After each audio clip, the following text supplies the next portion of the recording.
quedó grabada y esta también. Ya. Y la clase del grupo anterior, ahí no tuve ningún problema de conexión y también la van a poder acceder. Ah, ya, perfecto.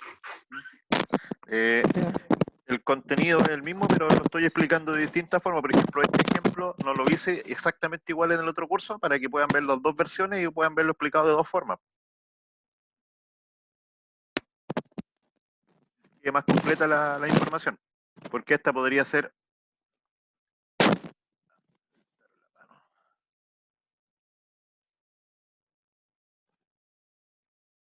Se le cayó otra vez. No. ¿Me escuchan? Se escucha como cortado de repente. Como les digo, es que estoy conectado por teléfono. Entonces, la conexión del teléfono es lo que me está dando nomás. Ya. Entonces, como dijimos, con los HP, nosotros en este caso lo podríamos llevar a los 746 watts y hacer la multiplicación. Estoy abriendo la calculadora. Serían los 746 por 50. Eso nos daría 37.300 watts.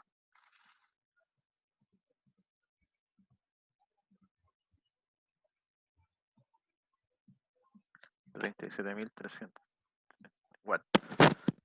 Tenemos el voltaje, tenemos el factor de potencia y ahora tendríamos que calcular la corriente. Recuerda cómo se calcula corriente porque esta potencia es trifásica, ¿cierto? ¿Cómo se calcula la corriente en un... Nosotros tenemos P, potencia trifásica. Aquí es lo que era igual. Raíz de 3 por corriente de línea por voltaje de línea y por el coseno phi o el factor de potencia. En este caso lo que nosotros queremos determinar acá, para este ejemplo, es la corriente. ¿Cómo quedaría la fórmula entonces?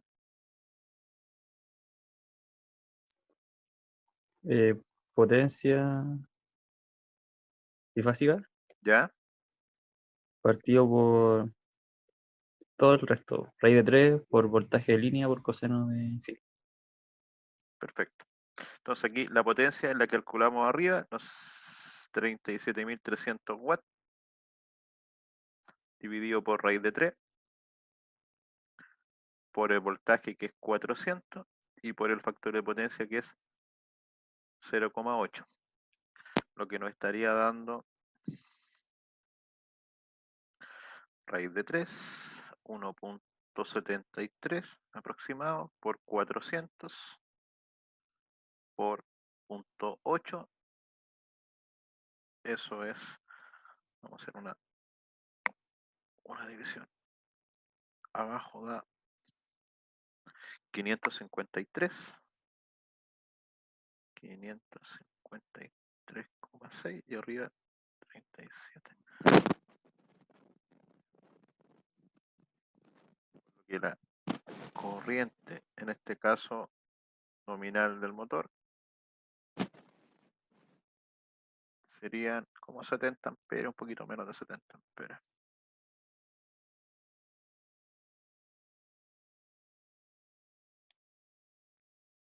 67,4 amperes redondando, los 67,3, no, 37. Toda 67,37 y lo vamos a aproximar a 67,4 amperes. La corriente nominal de este motor. Volviendo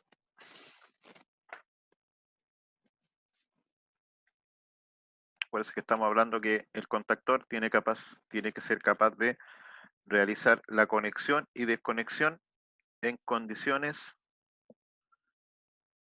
en lo que son las condiciones normales del circuito. Para este ejemplo, la condición normal es la I nominal, digamos, 67 amperes. ¿Ya? esa sería nuestra condición normal en este caso. Pero en un motor de este estilo, ¿qué sucede cuando el motor arranca? O sea, aquí.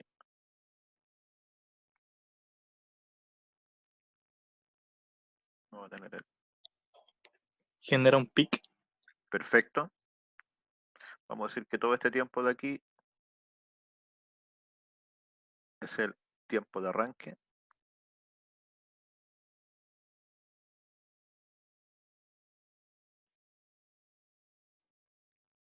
Que esto se llama transitorio. Y después de aquí para allá estaría el tiempo de funcionamiento normal, por decirlo de una forma.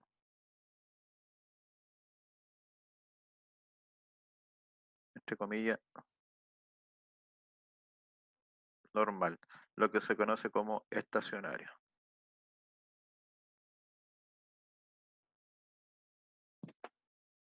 Don Héctor Vicencio Gómez, pero él estaba presente ya sí. Entonces, vamos a suponer que en este momento de ahí, nosotros tenemos el contactor, y en este punto de aquí, ahí se cierra el contactor.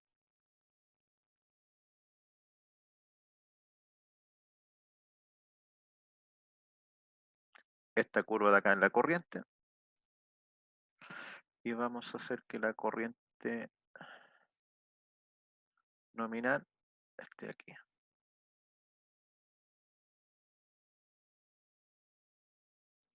Los 67 amperes.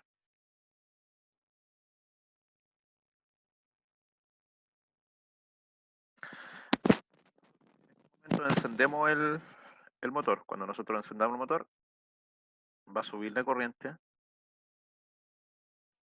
va a ir bajando la corriente hasta que llegue al valor nominal o hasta el punto en que la carga solicite al motor, ¿cierto? ¿Qué pasa si en algún momento sucede eso, por ejemplo? Ya, vamos a analizarlo por punto. Acá, en ese punto, un motor eléctrico de este tipo, que es un motor trifásico de inducción, va a llegar de 3 a 7 veces la corriente nominal. O sea, podríamos tener 67 por 3, que son como 200 amperes, 201, a 67 por 7, que son 469 amperes. O sea, vamos a tener corriente de entre 200 amperes hasta, vamos a suponer aquí, 500 amperes.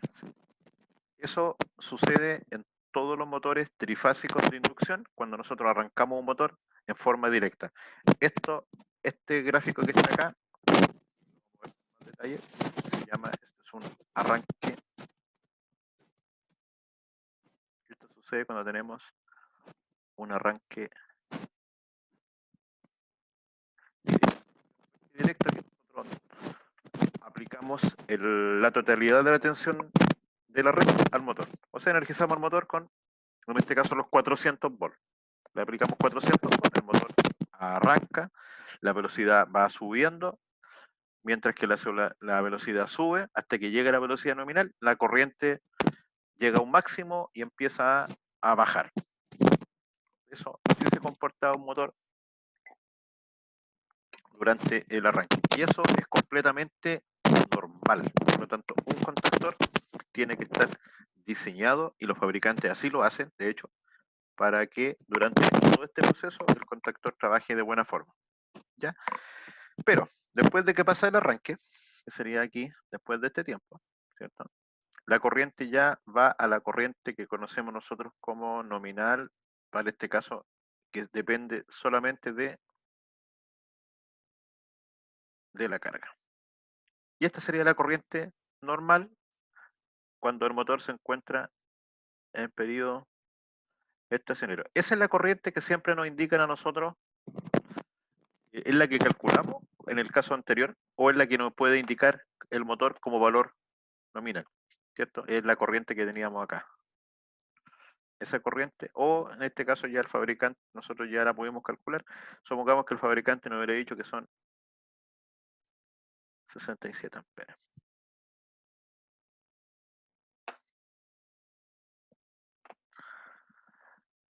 Y el contactor tiene que estar preparado para la corriente de arranque y la corriente de medio. Los contactores están preparados para eso, sí, pero para eso existen lo que son las clases de los contactores. Y las clases las definen los fabricantes y las definen, en este caso, una institución que se llama la IEC. Ahora, acá si se fijan, ¿qué sucedió en esta parte? ¿Qué sucedió ahí? ¿Cómo se llamaría eso?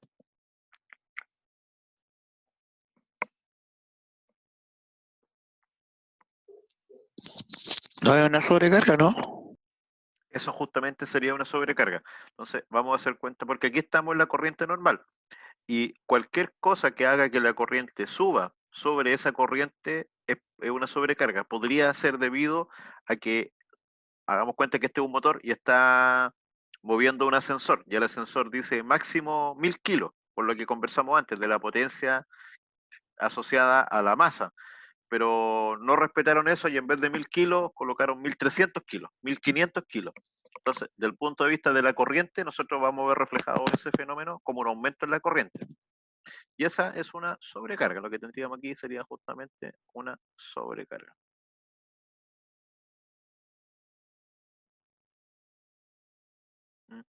Entonces, la sobrecarga se genera por una condición de trabajo del motor, lo que genera que la corriente, ¿cierto?, aumente, y eso, todas estas corrientes pasan por el contactor. Y el contactor en su diseño tiene que estar preparado para soportar todos los niveles posibles de trabajo, tanto el arranque como la corriente normal, como la sobrecarga. Ahora, este tiempo transitorio de arranque dura segundos, ¿ya? Este tiempo total, no sé, será entre 0 a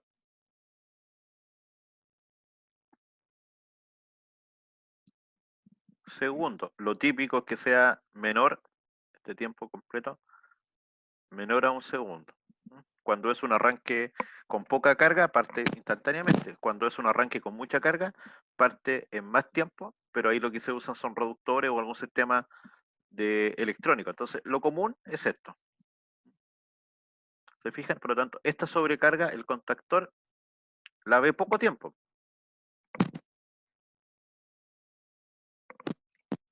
La ve un segundo, menos de un segundo, 2 segundos.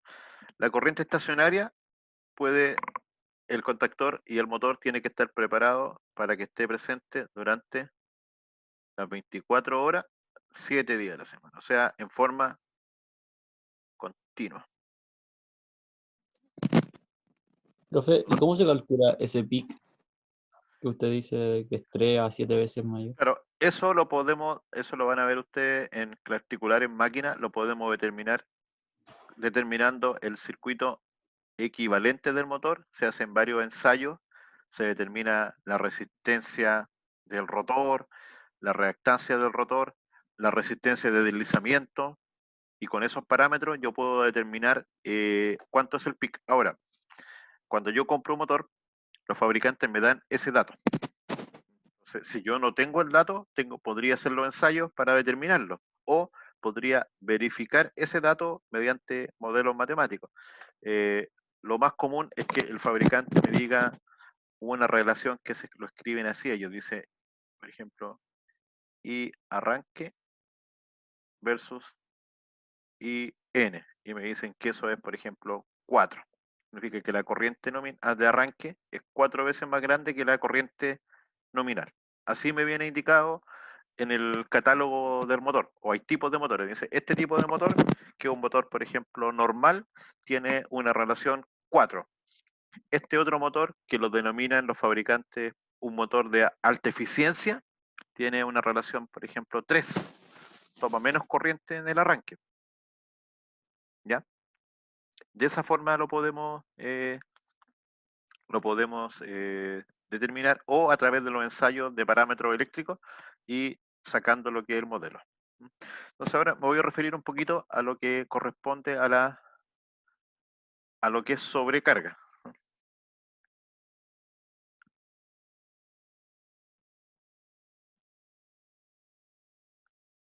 La sobrecarga sería un aumento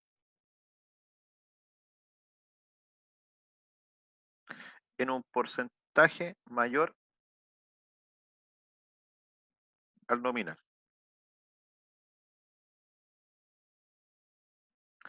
Ese porcentaje, el arranque es una sobrecarga, sí, pero es una sobrecarga que es 200, 300, 400 veces mayor. Es un aumento, digamos, en un tiempo breve. En un tiempo que podría ser desde breve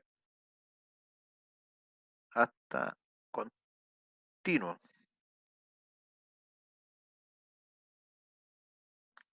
O sea, podría durar segundos,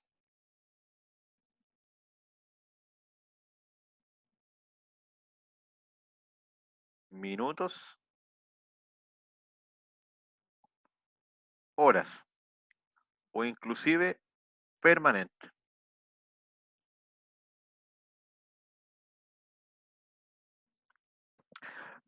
Lo común es que sean tiempos breves, que, no sé, que se respeten, porque la sobrecarga en la corriente no depende ni del contactor, ni de las protecciones, ni de los conductores. En este caso, la sobrecarga de la corriente de un motor va a depender de la carga. Si nosotros aplicamos una carga excesiva al motor, claramente va a tomar más corriente y nos va a impactar en todo esto.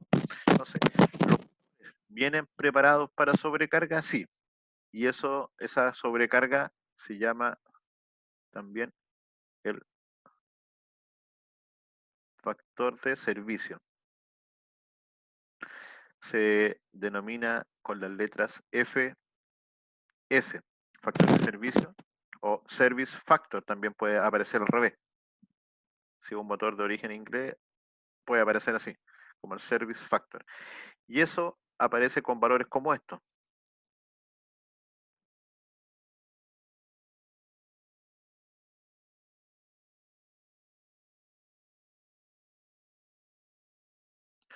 Eso significa que tiene un 5%, 10% y 15% de sobrecarga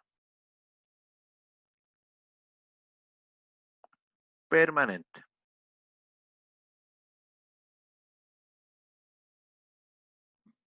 O sea, 24/7. Que básicamente el FS es como una sobrepotencia que al motor nos puede entregar en forma permanente. ¿Ya? Nosotros a ese motor le podemos exigir una sobrecarga de corto tiempo transitoria. Sí, el motor va a ser capaz de entregarnos una sobrecarga transitoria, de hecho de a lo mejor un 50%, hasta un 100%, pero poco tiempo. ¿Qué sucede en el motor cuando lo sobrecargamos desde el punto de vista térmico?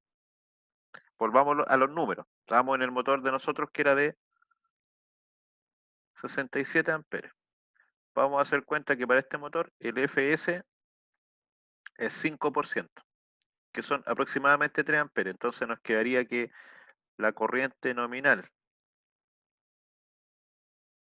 por el FS nos da aproximadamente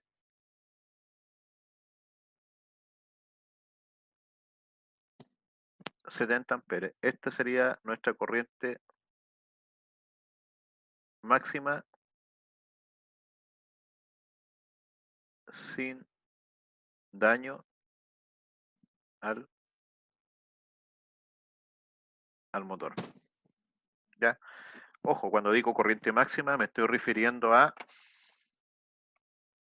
desde este punto hacia adelante, ¿cierto?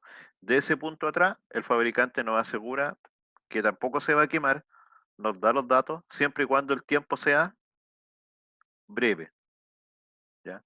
Si nosotros hiciéramos arrancar el motor y, por ejemplo, hubiese una falla mecánica y lo que se conoce quedará trabado el eje, quedará bloqueado, y este tiempo se extiende, claro, esta corriente va a irse por acá arriba, en vez de ser algo transitorio, esta corriente se iría, por ejemplo, por este valor, partiría hacia el motor, partiría ahí, pero en vez de bajar, ¿cierto? Seguiría por esta curva, esto sería ante una falla.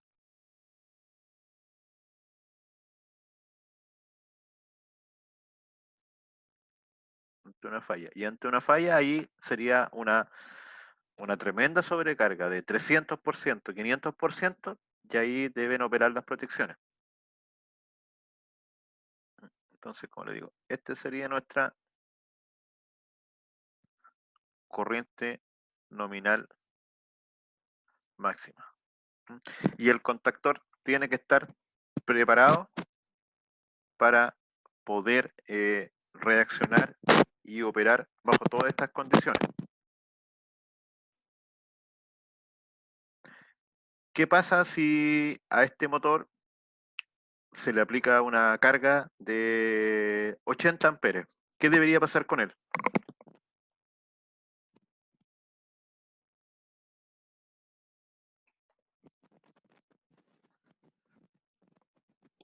¿Con el motor o las protecciones?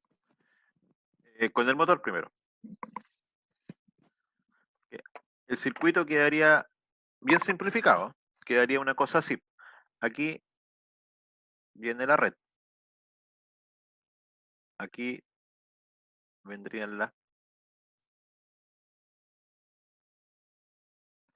protección generalmente de cortocircuito. Lo que podría ser un disyuntor, podría ser un fusible, o podrían ser las dos juntas. Después acá vendría el interruptor.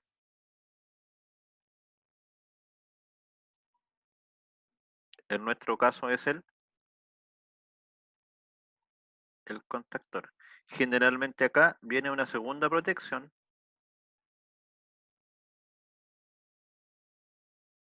que esta es la protección de sobrecarga. En el caso de los motores, lo común es que sea un relé térmico. Aquí recién viene el... Vamos a dibujar una cosa así.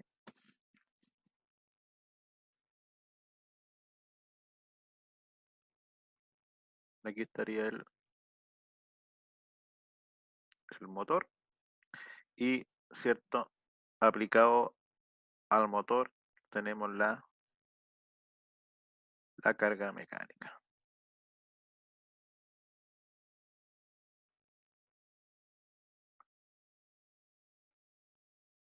Oh, me equivoqué. Ahí.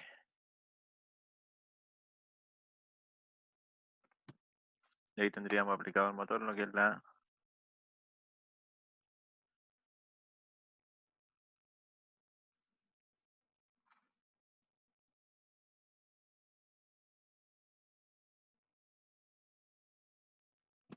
carga mecánica. Entonces, como les digo, supongamos el caso del ascensor y el valor máximo de esto sean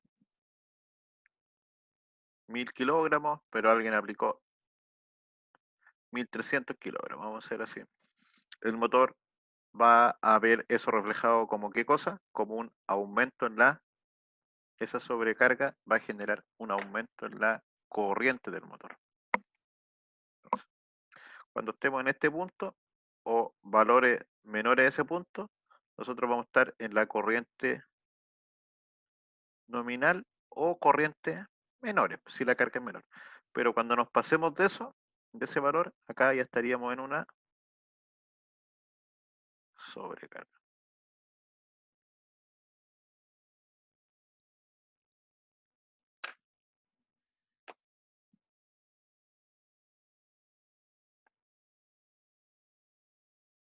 Supongamos que con los 1300 kilogramos,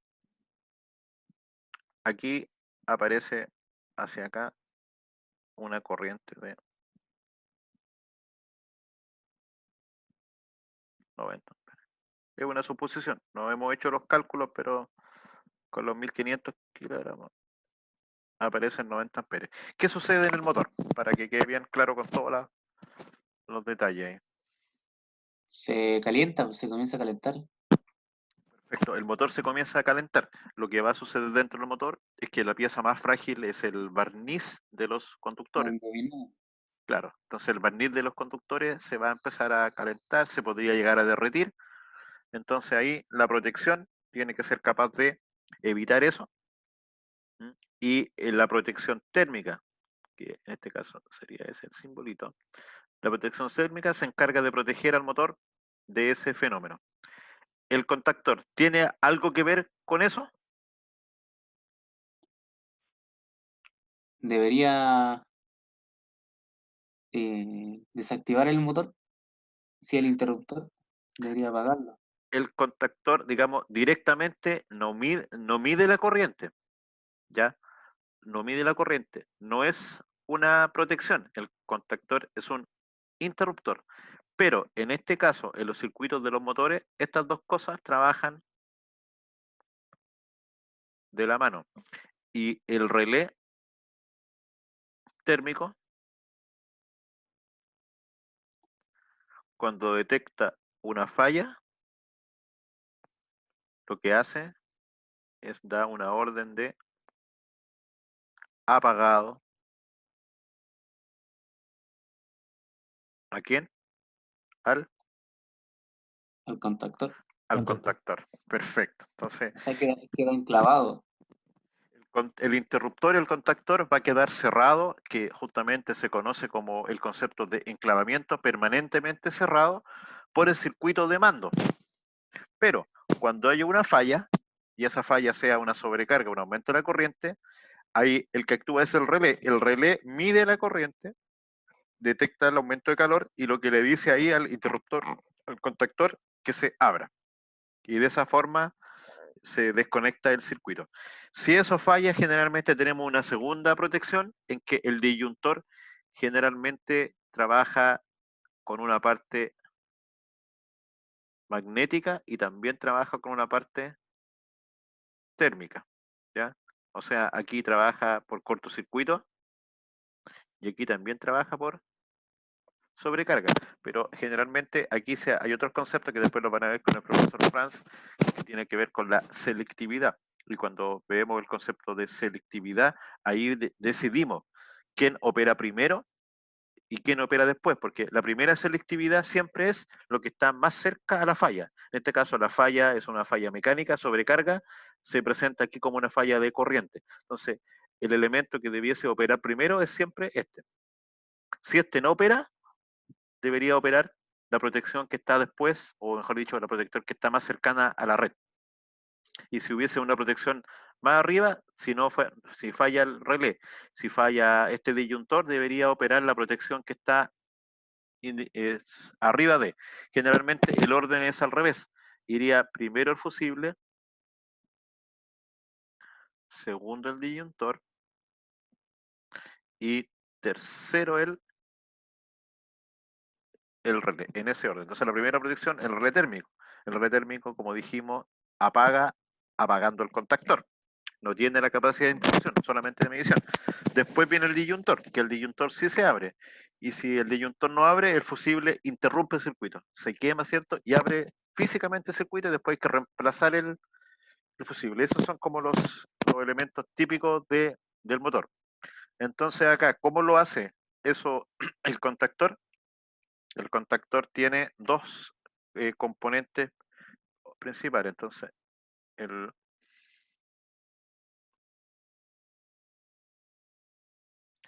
contactor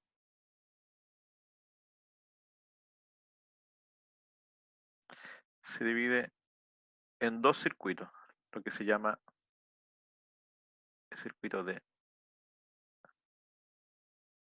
fuerza, lo que se llama el circuito de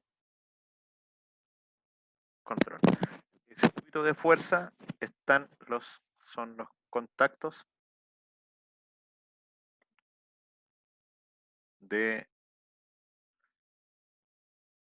fuerza y esto por aquí circula la corriente nominal. Generalmente son contactos de fuerza, son 3. Contactos de fuerza. Eso es lo común, porque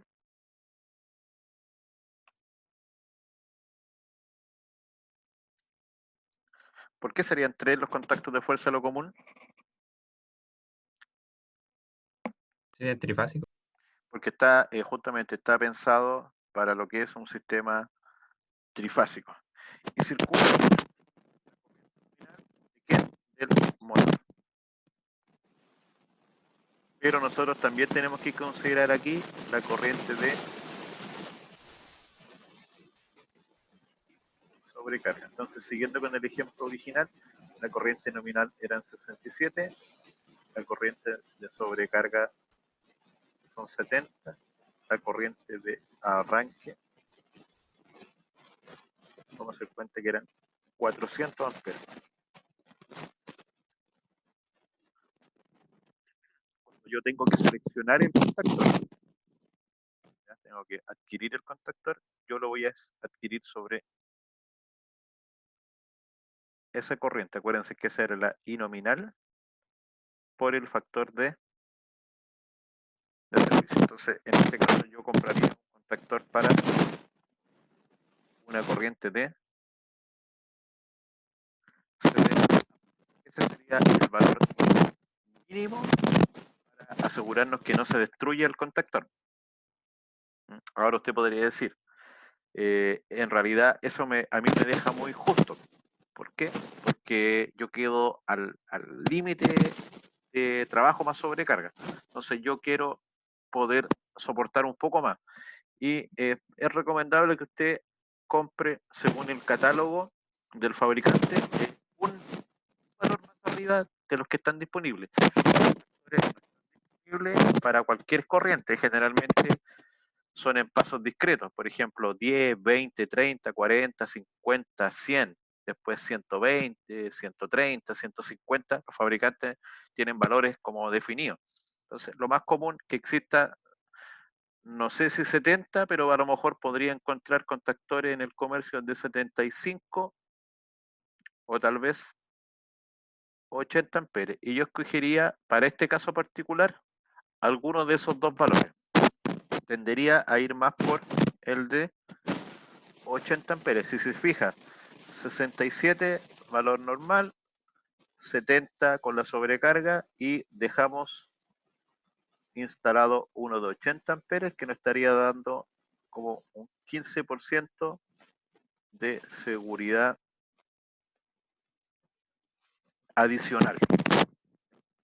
Eso sería que no queremos que se dañe el contactor ante una sobrecarga, porque podría ser que falle el relé térmico, que la corriente suba más, falle el disyuntor, que falle el fusible. No deberían fallar las 3 protecciones, para eso están. Pero yo igualmente le doy cierto porcentaje de seguridad al... Profe, menciono un poco. Dígame. la razón por la que se produce la sobrecarga es porque la energía ya no hay energía mecánica utilizándose, sino que es más térmica, ¿no? O sea, perdón, generándose. Digamos ¿Y por que, eso es que aumenta la corriente?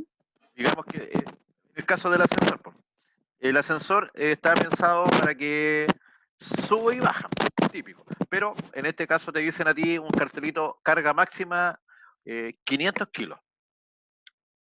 Ya. O 1000 kilos, en el caso del ejemplo, 1000 kilos.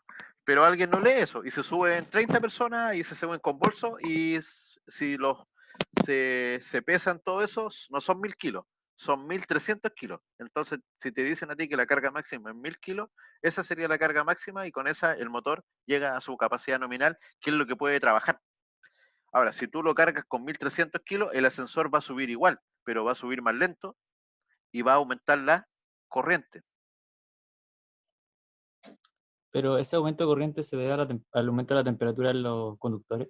No, el ¿O no? aumento de corriente se va a ver, nosotros lo vamos reflejado en que en los conductores aumenta el calor y aumenta la temperatura, pero ese aumento de corriente se debe a que yo al motor le estoy aplicando más carga mecánica. Como le aplico más carga de 1000 kilos, pasa a 1300 kilos, el motor va a bajar su velocidad, porque no va a ser capaz de la potencia, lo voy a anotar aquí en la misma lámina, la potencia del motor es igual al torque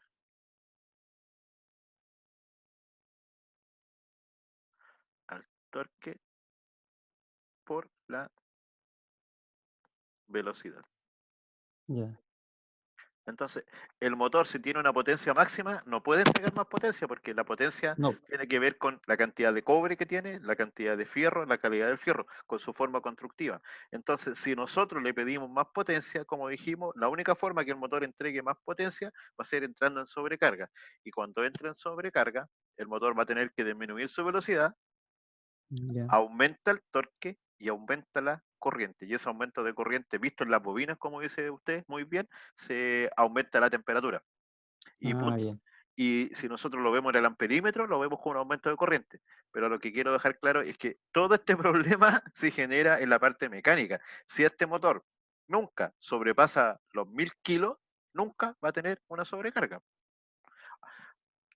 Ahora, podría ser un problema dentro del motor, que por ejemplo el rodamiento que están en las tapas del motor que afirman el eje se ensucie, se trabe. Claro, en ese caso también habría una sobrecarga mecánica. Y ahí Claro. sería como lo mismo. Porque, Claro, en vez de que el eje sea frenado afuera, el eje está frenado dentro del motor. claro. Entonces, los motores trabajan así. Por eso en el motor nosotros tenemos que prever como electricistas las condiciones de trabajo que no dependen de nosotros. Si este fuera una grúa, y en la grúa, ¿qué es lo que hacen? Levantan una carga mayor, izan una carga mayor, entonces claro, va a haber más corriente y va a tener que el resto del circuito estar preparado. Si esto fuera una bomba hidráulica, ¿ya? Y tú consideras que, o sea, una bomba de impulsión, y tú estás impulsando agua, pero esta agua viene turbia, y como viene turbia, viene con sólido, y como viene con sólido, tienes que hacer más trabajo, y si haces más trabajo, sube la corriente. Si lo mismo, el caso de una tubería, y tú cambias el diámetro de la tubería, cambia el caudal, coloca la tubería a mayor altura. Todo eso hacen cambios en la carga mecánica, y esos cambios en la carga mecánica son los que a nosotros nos van a afectar en la carga eléctrica. Entonces, después cuando ustedes trabajen y estemos, por ejemplo, en un circuito, los motores fallan mucho, porque el electricista no está encargado de operar las máquinas, de operar los procesos. El electricista está encargado de revisar, digamos, desde el motor hasta atrás, que todo funcione. Pero los daños se producen por la operación, por cómo se usan las máquinas. Entonces ahí siempre viene una pugna entre el que trabaja en operación y el que trabaja en mantenimiento. Y todo lo que son normas y todo lo que es la fabricante y todo lo que estamos, y ustedes van a estudiar todos estos años, es para prepararnos para que los sistemas eléctricos funcionen. Los sistemas eléctricos no pueden fallar, ¿cierto? Si falla un sistema eléctrico en una industria, se detiene la industria. Si falla en un sistema eléctrico de transmisión de energía, se detiene una ciudad completa. Por lo tanto, tienen que estar preparados para poder trabajar. ¿Ya? Entonces, volviendo al tema original, gracias, profe. de nada, tenemos que el circuito del contactor considera un circuito de fuerza, que su trabajo principal es abrir y cerrar los contactos de fuerza, o sea, es el interruptor de potencia. Y como le digo, tenemos todo eso. Y el circuito de control, lo que tenemos son contactos auxiliares. Y aquí tenemos contactos del tipo normalmente abierto y normalmente cerrado, ¿cierto? Tipo abiertos.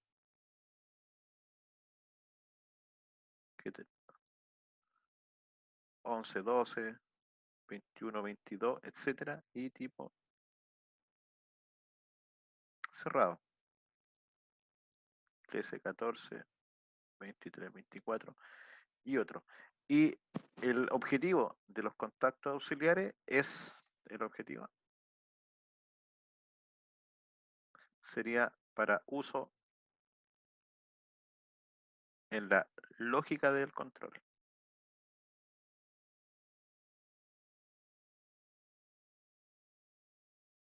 y también uso en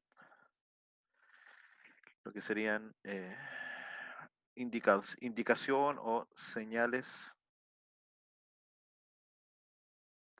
de alarma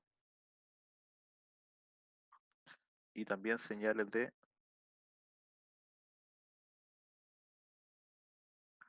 funcionamiento. O sea, los contactos auxiliares básicamente se usan en el circuito que se conoce de mando y, digamos, y monitoreo. Esa es la gran diferencia. En los circuitos de fuerza hablamos de grandes corrientes, amperes, y acá hablamos de corrientes pequeñas, miliamperes. Aquí las corrientes típicas del orden de los miliamperes. Pero las luces y las botoneras, ¿no? Claro, las botoneras corresponden a lo que es la lógica. Una botonera abierta, cerrada, para que cuando usted apriete una, se cierra la otra, se aprieten las dos simultáneamente. Todo lo que eso es lógica. ¿Ya?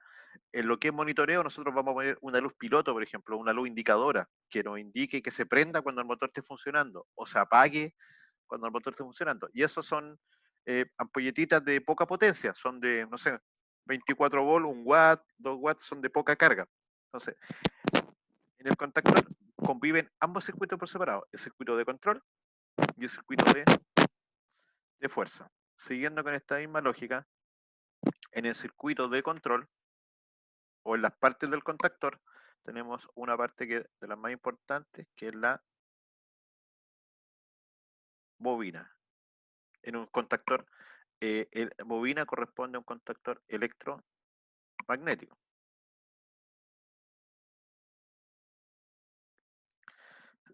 Tendríamos un circuito de disparo si fuera un contactor de estado sólido, entre paréntesis, electrónico. Y este de acá, entre paréntesis, sería el del tipo mecánico. Entonces, la bobina, ¿y qué es lo que hace esto básicamente? Nosotros con la bobina activamos el contactor. Y cuando activamos ¿qué contactor? Los circuitos de fuerza, que son abiertos. ¿Qué pasa con ellos? Se cierran. Y los contactos del circuito de control, como dijimos, tenemos los tipos NA y los tipos NC. El que es NA, que es abierto, se cierra. Y el que es NC, que es cerrado, se abre. ¿Sabes? Todo eso sucede cuando nosotros accionamos la bobina de disparo o la bobina simplemente del contactor. Ahora, la bobina es un elemento fundamental para que funcione el contactor. Y en el circuito de control, el trabajo es accionar la bobina de los contactores. Básicamente. La bobina de los contactores, como dijimos, se alimentan ya sea o con tensión DC o con tensión AC. Esto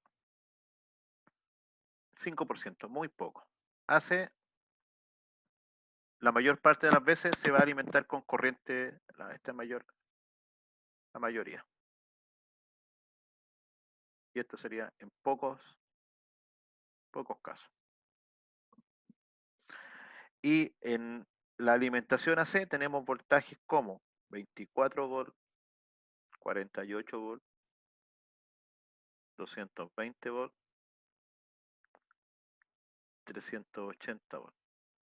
Esos son múltiples voltajes, serían voltajes alimentación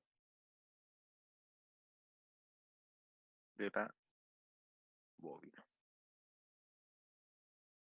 Nosotros en laboratorio usamos 24 volt AC.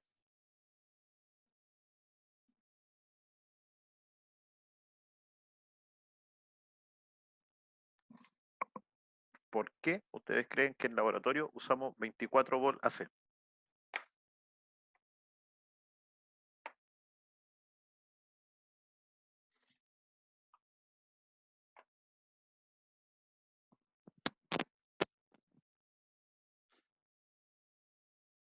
¿Aló? ¿Me escuchan?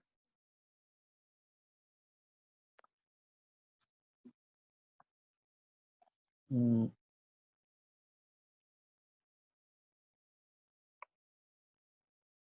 ¿Por qué usamos 24 volt AC? O dicho de otra forma, yo tengo múltiples voltajes, tengo 24, 48, 220. ¿De qué podrá depender que use uno u otro voltaje? ¿Qué criterios debería usar para alimentar la bobina? De lo que puede, o sea, la capacidad de la bobina. No sé. O sea, yo puedo comprar el mismo contactor. Ya, yo compré un contactor de 80 amperes, que es el caso que necesitamos anteriormente. Entonces después el vendedor me va a decir, ¿a qué tensión quiere la bobina? Porque da lo mismo. Yo podría comprar a cualquier tensión la bobina, porque la bobina lo que va a hacer es abrir y cerrar el contactor. Entonces aquí se separa el circuito, este otro circuito. Entonces el criterio es, compro la bobina a 24, a 48, a 220 o a 380. ¿Cuál compro? ¿Por qué? ¿Cuál sería, por ejemplo, el criterio? ¿Qué pasa si en el tablero solamente tengo 220 volts? O en un tablero normal de una instalación de un motor voy a tener tensión línea a línea, o sea, 380 volts, y también voy a tener tensión línea neutro, 220 volts. Entonces, la bobina que más vamos a encontrar, la más común, va a ser justamente la bobina de 220 volts, que sería la tensión línea neutro. Aquí podríamos escoger sin ningún problema tensión línea neutro o tensión línea y línea. Podríamos haber escogido 220 o podríamos haber escogido 380, ¿cierto? Porque las dos tensiones están disponibles en cualquier circuito trifásico. Estas dos de acá nos van a obligar a usar un transformador. transformador, pero que llamamos un transformador de control. ¿Por qué? Porque este transformador lo vamos a usar solamente para hacer el circuito de control. Ahora, ¿cuál es la ventaja de hacerlo en baja tensión? La ventaja de hacerlo en baja tensión es que es más seguro. Si usted lo hace en 24 volt y hay un problema en el aislamiento de los conductores o durante la reparación, algún técnico que está trabajando con el circuito de control se equivoca y, por ejemplo, se ve sometido a un arco eléctrico o se ve sometido a que pueda ser electrocutado, con 24 volt el cuerpo básicamente no se da ni cuenta. La resistencia del cuerpo con los guantes, con los implementos de seguridad, hacen que trabajar con 24 volt no sea ningún problema. Lo cual no es lo mismo si yo me equivoco y estoy con un circuito con 380 volt o con 220 volt. ¿Ya? Espero que alguno de ustedes no haya tenido, no sé si el placer o la desgracia de haber sentido en su cuerpo corriente cuando uno toca o se ve, pasa a ser parte de un circuito de 220 o 380 volts y se siente. A mí me ha pasado más de una vez, lamentablemente, por descuido casi todas las veces, por confiado. Entonces uno se equivoca y se ve sometido a esto y se siente. Y es algo que Sí, podría llegar a ser hasta mortal inclusive. Profe, ¿y a de un cuánto condensador. voltaje? Disculpe, de nuevo. ¿A cuánto voltaje estuvo sometido? Yo 575 volts de corriente continua una vez que por error, Entiendo. pasé a llevar una barra en un tablero, en un variador de frecuencia. Y había pero ni siquiera lo tomé, lo rocé Ya. y anduve con el brazo adolorido como 3 meses. O, Entonces, por seguridad, nosotros en el laboratorio, para que una vez que el virus se vaya o el virus nos permita volver a clase en el laboratorio, ¿ya? Nosotros, por si usted se equivoca, ¿ya? Y le da la corriente, nosotros trabajamos con 24 volts para que sea más seguro, ¿ya? Industrialmente no se usa tanto. ¿Por qué? Porque implica colocar un transformador de control, que es un costo adicional. Entonces, industrialmente va a usar en los tableros, a donde solamente dentro del tablero trabaja el personal especialista que maneja el equipo, no cualquiera. Entonces, dentro del tablero va a ser muy común que este circuito de control esté hecho en 220 volts. Ya, es lo común, porque el operador, o sea, la persona que mueve la máquina, va a ver un tablero, va a ver botones o ver una pantalla. Y ahí trabaja él, en la tapa del tablero. Él no trabaja dentro del tablero. Dentro del tablero solamente va a trabajar el electricista. ¿Ya? Él va a tener, eso va a estar con llave, va a estar cerrado y solamente usted va a poder trabajar dentro y por lo tanto usted conoce el circuito, sabe los peligros, sabe los cuidados que tiene que tener, va a usar los implementos de seguridad adecuados, va a partir midiendo y verificando las tensiones. Bueno, eso después lo va a ver todo en mantención y ahí recién usted va a intervenir el equipo. Ahora, hay otras condiciones en que también se usa 24 volts, o inclusive en algunos casos se usan 12 volts, que es en lo que son maquinaria pesada, por ejemplo, en palas, retroexcavadoras, todo lo que son estas máquinas de minería o máquinas de herramientas, pero móviles.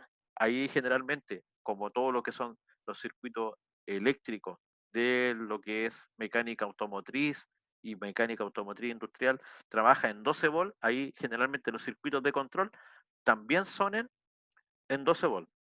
Y ahí se usa corriente continua generalmente. Y ahí las bobinas de esos contactores podrían estar en 12 volts corriente continua. O podríamos prender un relé y que el relé después prenda al contactor. Ahí también se usa esas combinaciones. Pero digamos, en electricidad industrial, lo más común va a ser bobinas a 220 o bobinas a 24 volts.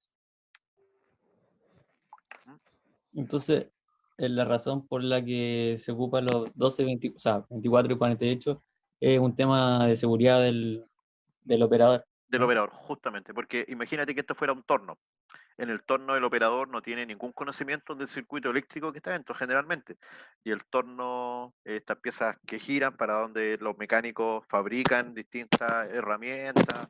Entonces, los cables ahí están dentro de una máquina que la máquina puede estar sometido a que se caiga sobre el cable algo, a que haya aceites corrosivos, en algún momento se puede romper el aislante de algún cable y puede quedar la máquina completa energizada. Y es muy común. El circuito de fuerza es muy breve. El circuito de fuerza, como dibujamos acá, el circuito de fuerza es más o menos esto. La red, protección, interruptor, protección de sobrecarga y motor. Entonces, si yo calculo, eso es muy breve porque eso está dentro de un tablero. Del tablero sale un cable con muy buena aislación y llega al motor. Eso es corto, es breve. En un circuito ocupa poco espacio. Pero el circuito de control podría tener un sensor que detecte muchas cosas. Entonces, esos cables van a estar moviéndose por dentro de toda la máquina. Hay muchas probabilidades de que falle un cable de control, muchas más que falle un cable de fuerza. En el cable de fuerza no hay nada que hacer. Nosotros tenemos que alimentar el motor, ya sea con 220 volts, 380 volts, 400 volts. Por ejemplo, Codelco en sus motores, en los motores de minería, trabaja con 575 volts, no trabajan con 380. La gran parte de los motores de baja tensión los trabaja en 575 volts, aún más peligroso, ¿ya? Porque ahí hay 400 volts línea neutro y línea casi 600 volts inclusive, 660 en algunos motores de baja tensión.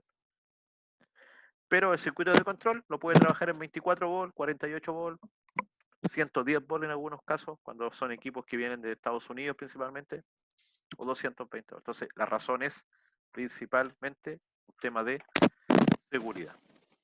¿Ya? Voy a guardar las laminitas, por si me pasa, si me llega a cortar la conexión. Guardamos la lámina 1, guardamos la lámina 2.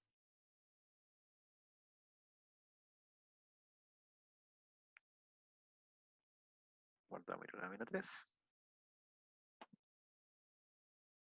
Estas láminas yo después las pego en un documento de Word y las subo al aula junto con, con los videos de las clases, tanto de la clase del curso anterior como la clase que estamos teniendo ahora.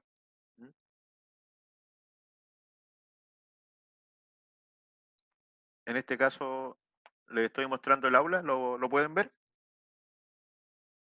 Sí, sí, profe. Ya, entonces ahí en el aula están los datos del curso, todo lo que son